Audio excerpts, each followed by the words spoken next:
Okay, hello everyone. Here I want to provide a tutorial on how to turn off touch sound on Infinix GT20 Pro 5G device. Well, touch sounds can sometimes reveal that you are using your device, which may not always be desirable, especially in public settings where you want to maintain privacy. Okay, so let's go to the tutorial.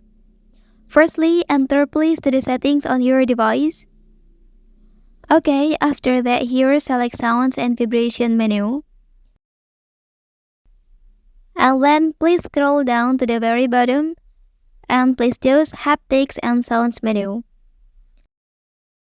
Well, and in this page, you will see many sound settings on your device, include dial pad tones, screenshot sounds, delete sound, and many others.